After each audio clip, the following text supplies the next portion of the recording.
the wordless transmission of Mahabodhisattva Maitrya. Dwelling within the Tushita Heaven, that wondrous celestial realm wherein bodhisattvas discern the enlightened divine moment to liberate all sentient beings from their samsaric confinement. Mahabodhisattva Maitrya contemplated with perfect clarity the present proceedings of the assembly gathered in the great spiritual hall of Sampagagaya. These noble deliberations bespeak the supreme undivided moment in which the nirvanic freedom that awaits those who fully embody the essence of Bodhi is revealed. Done so by recollecting the dark principle within the Tathagata's womb of undivided suchness. Once perfectly aligned with the Tathagata's permanently illuminating Bodhi power, the bodhichild of a worthy one will effortlessly transcend the self-empty shell of Mara's inverted and corrupted spirit realms, revealing its rightful affinity with the unborn mind and spirit of Buddhahood.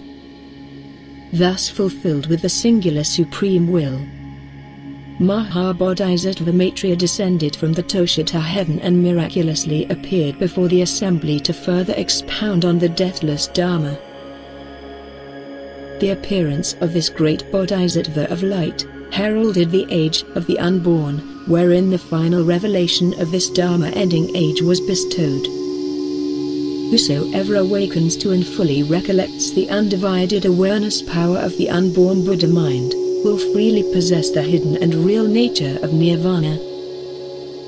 Greatly empowered and blissfully rejoicing in the profound Mahasamadhi that emerged from the anointing, Maitrya bowed 3 times and praised the congregation with the following wordless transmission.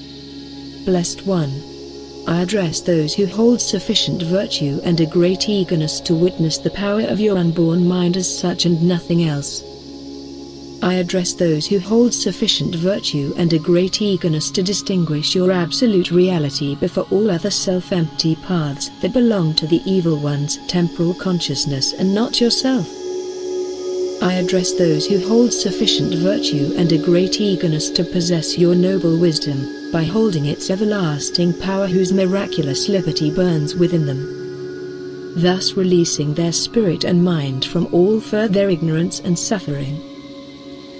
Such is the permanent awareness power of the unborn mind, that which truly happens the eye cannot see, the ear cannot hear, the nose cannot smell, the tongue cannot taste, the skin cannot sense, the thought cannot touch, and the beginningless memory of the alaya cannot reveal. That which truly happens illuminates and beholds the real and nothing else. That is the ultimate miracle of the Buddha Dhamma that negates any substitution by the evil one, that is not even remotely open for consideration by the awakened one. Blessed One, whoever beholds and embraces the real before all else highlights its purifying power and as such, becomes a stream-enterer. Indeed, such a great spirit reveals the flame of sagehood within its own true self by apprehending the undivided light of the imageless, and thus is far beyond the myriad possibilities of any temporal consciousness.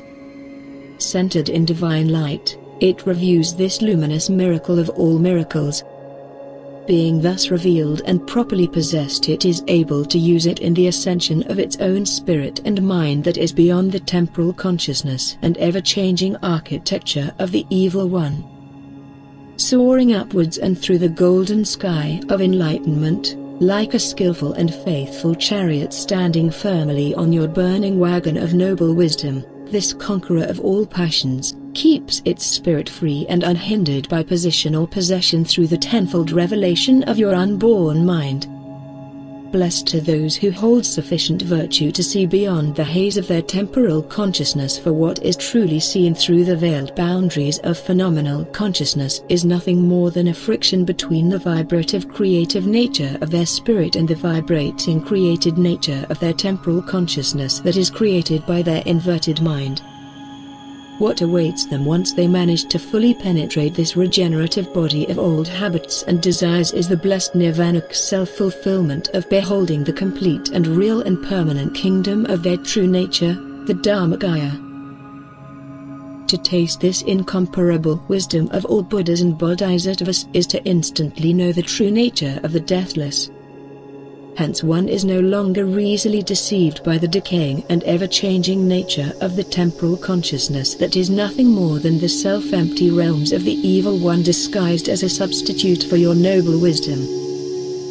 Verily, as this right knowledge increases in strength, the grip of the evil one decreases and soon vanishes like a self-empty shadow beneath the ascension of a vibrant sun.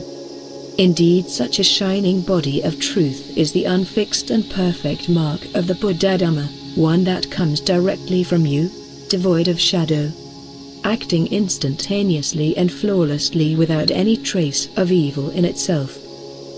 Whoever is blinded by desire, by pride and greed, by fear and ignorance is completely engulfed by the temporal consciousness of the evil one.